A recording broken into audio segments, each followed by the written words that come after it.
Hi అండి. ఈరోజు మీకు ఒక హెల్దీ అండ్ టేస్టీ అయిన జ్యూస్ని చూపిస్తున్నాను.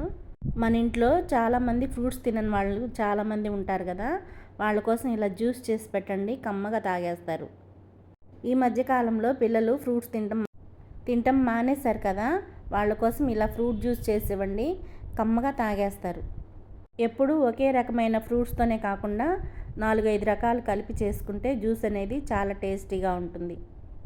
ఇంకా ప్రాసెస్లోకి వెళ్తే నేనైతే 2 డ్రాగన్ ఫ్రూట్స్ తీసుకున్నాను, ఒక యాపిల్ తీసుకున్నాను, పైనాపిల్ స్లైసెస్ 2 తీసుకున్నాను, ఆరెంజెస్ కూడా 2 తీసుకున్నాను. ఏ ఆరెంజ్ అయినా పర్వాలేదు, గ్రీన్ ఆరెంజ్ అయినా పర్వాలేదు, చాలా బాగుంటుంది టేస్ట్. ఈ ఫ్రూట్స్ అన్నిటినీ కూడా ముక్కలుగా కోసుకొని రెడీగా ఉంచుకోవాలి. డ్రాగన్ ఫ్రూట్ వల్ల చాలా మంచి బెనిఫిట్స్ అయితే ఉన్నాయండి. ముందుగా ఒక మిక్సీ జార్ తీసుకొని దాంట్లో డ్రాగన్ ఫ్రూట్ ముక్కలన్నీ వేసుకోవాలి. తర్వాత స్లైసెస్గా కట్ చేసుకున్న పైనాపిల్ ముక్కలు కూడా వేసేసుకోవాలి. తర్వాత ఒక యాపిల్ని తీసుకుని సన్న ముక్కలుగా కట్ చేసి వేసుకోవాలి.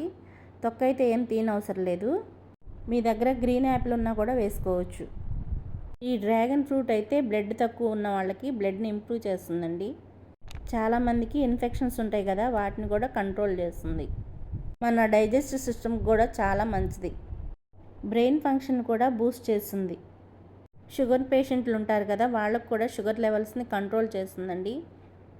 డ్రాగన్ ఫ్రూట్లో ఇన్ని బెనిఫిట్స్ అయితే ఉన్నాయండి. ఓన్లీ డ్రాగన్ ఫ్రూట్ జ్యూస్ చేసుకునైనా తాగొచ్చు. ఇలా యాపిల్ ముక్కలన్నీ కట్ చేసి వేసుకున్న తర్వాత ఆరెంజెస్ని కూడా చక్కగా జ్యూస్ తీసుకోవాలి. ఇలా జ్యూస్ తీసుకుంటే గింజలేం రాకుండా చేదు లేకుండా ఉంటుంది జ్యూసు.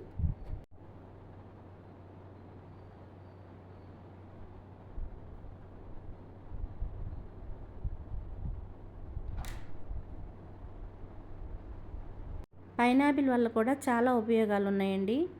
జ్యూస్గా కానీ ఫ్రూట్గా కానీ తినటం వల్ల జుట్టు సమస్యలను నివారిస్తుందండి, జుట్టు రాలటం తగ్గిస్తుంది. జ్యూస్ తీసిన ఆరెంజ్ రసాన్ని కూడా దాంట్లో వేసుకోవాలి. మూత పెట్టుకొని మెత్తగా గ్రైండ్ చేసుకోవాలి, ఇంకా వాటర్ ఏం పోయకూడదు.